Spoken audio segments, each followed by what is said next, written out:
Good evening, Mr. Chairman. Glenn Gromann, 2201 Northwest Corporate Boulevard. Here to speak in support of the proposed amended ordinance. To give you a little bit of background and just to put some stuff on the record, although I'm not here speaking in that capacity, I'm the chairman of the Downtown Boca Raton Advisory Committee. I'm the vice chairman of the BID Steering Committee. I also happen to be one of the board of directors of the Plazas Maintenance Association, which is the property that comprises basically the town center, the Boca Center, Tyco building, Milan building, which is one I built. I also represent the interest of the ownership of 1095 Northwest Broken Sound Parkway and 1075 Northwest Broken Sound Parkway, which are actually office buildings which are located in the LERP. The 1095 building is actually new construction. The 1075 is actually old construction, pre-2004. And I also have been given permission or approval previously to represent the interests of Mr. Mark Bell and also some of Jeff Kelly's clients. But all that being said, perhaps I will be a little bit more aggressive, in support of this particular ordinance. And I also wanted to, actually personally thank Mr. Lynn for going through this entire process and also give you an understanding and a background of what it took to get from point A to point B, and also wanted to thank Mr. Bell and city staff for actually working through us from getting point A to point B, because this is truly a collaborative effort to get where we are today with this proposed ordinance amendment. And I don't look at it as a Band-Aid. If you do something and you accomplish something and you solve some kind of problem, it's not a Band-Aid, it's a step forward. And maybe things don't go as fast as we always want them to, but if we get something done, I think that's a positive step and it's a positive move forward. And I think the fact that we have the support of city staff and we have basically the support of a large conglomerate of property owners. Well, let me explain something to you. You noticed tonight at this hearing, there are no people, and I hope there aren't unless Doug Hess is going to get up, but there's nobody in opposition to this proposed ordinance. With all the rancor and all of the sort of discontent that involved the initial introduction, that's all gone. And the reason that that's all gone is because we had a meeting, downtown property owners, midtown property owners, APOC property owners, I mean, all the folks that are the players in this market sat down and we had a meeting and we went through this ordinance line by line. What can you live with? What can't you live with? And I think it's really probably the first time in the city in these type of circumstances that that's ever happened. Compromise, okay, and working together with very divergent interests. So that's where we got to, to get to this particular point. And again, it's not the cure-all to end all, but it does solve certain things, and I think it addresses, the crazy complexity of turning from Class A to Class B and percentages, and there's no way economically that the formula for the 50% increase in value or whatever was going to work. It just didn't work. I mean, it's been out there for several years, so that's why that was eliminated. So I think again, as a property owner and as having gone through this entire process, I support the ordinance with one exception.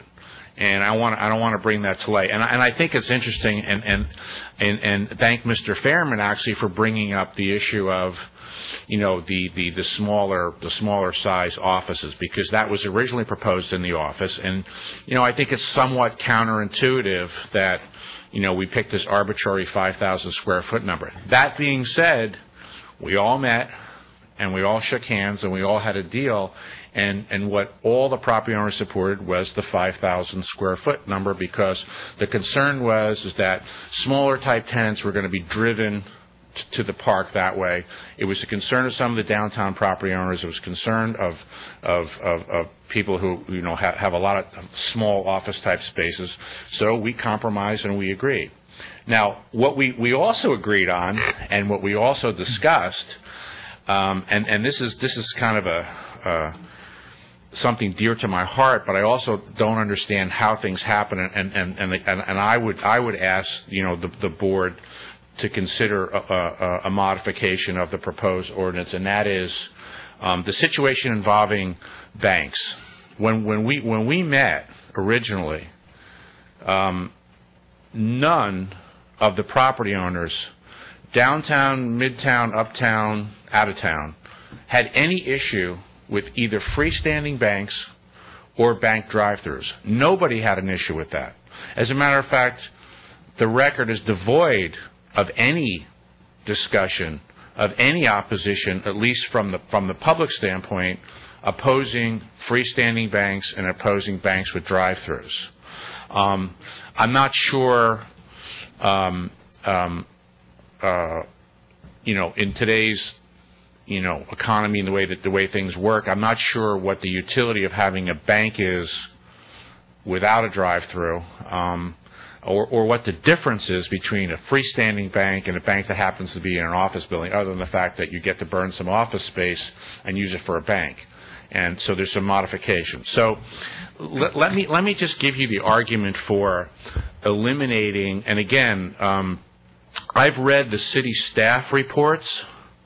I've read the background and the studies that were done, and again, maybe Jim can correct me if I'm wrong, but I'm not aware of any city staff report that somehow lays out the reasoning behind why there should be an issue with freestanding banks. And the reason I asked Jim to leave the map up is because I want to just show you, you know, empirically why I don't think that's an issue. But that being said, I think that two things. You know, there's been a lot of discussion about traffic and banking and traffic. And I would present to you, and I would argue to you that if for some reason there was a freestanding bank or even an ATM or a drive-through ATM within the park, somehow I don't think that would create a traffic issue outside the park.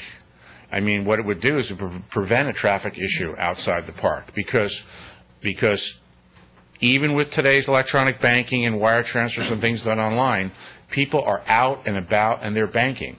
So everybody jumps in their cars. If they all go out onto Yamato Road or Clintmore Road or Congress or Military Trail to go banking, well, you're creating a traffic issue by having bank branches on the outside that way.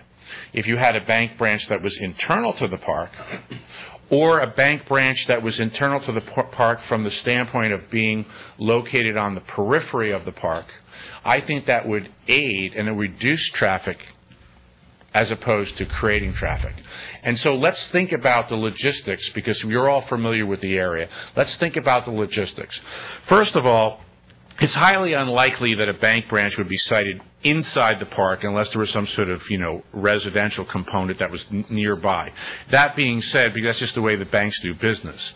So if you look at the outside periphery, if you look at Yamato Road, if you look at Clintmore, if you look at Military Trail, and you look at Congress, well, look at what you have. On the west portion of the region we're talking about, which is the large black area to your left, well, that's the Office Depot property.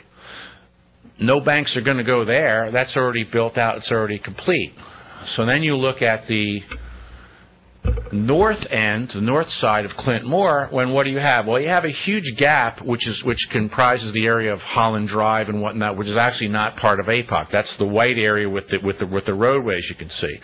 Other than the rear entrance to APOC, there's no place to put a bank there either. So that's off the table. Then if you have to go to Congress, if you go to Congress and you look at that roadway, you realize that basically Congress is built out and built up during the whole length of the roadway from Clintmore to Yamato. And then you go look at Yamato Road and you look at Yamato going east and west, and yes, assuming that you have an available road cut, and assuming that you have some parking lot available to do a standalone bank branch, you could probably fit a couple of bank branches on the north side of Yamato Road. We're not talking about some kind of crazy bank branch aggregation here within this area. And as a matter of fact, there are bank branches that are on the south side of Yamato Road. There's a Chase Bank next to a McDonald's. There's fast food, which is to the south side of Yamato Road. So what I'm saying is that I think the whole prohibition against freestanding bank branches and drive-throughs is really much ado about nothing. I can't see any downside to not permitting that, especially since you're allowing bank branches in the first place to be within office buildings. And I don't think it would be such a bad thing to have a bank branch with an ATM inside the park where you could get to it from inside an internal parking lot. So you have people going to ATMs and doing their banking internally so that they're not out on Yamato Road, they're not out on Military Trail, they're not out on Clintmore doing the same thing. So that's really my primary argument and the only issue that I have with this particular ordinance. I think it solves a lot of issues. I think it does a lot of good. Again, as a property owner, I can tell you that I think it would help lease up. I mean, because I have a new building that's pretty much 100% leased, I don't have the issue with the 33% rule.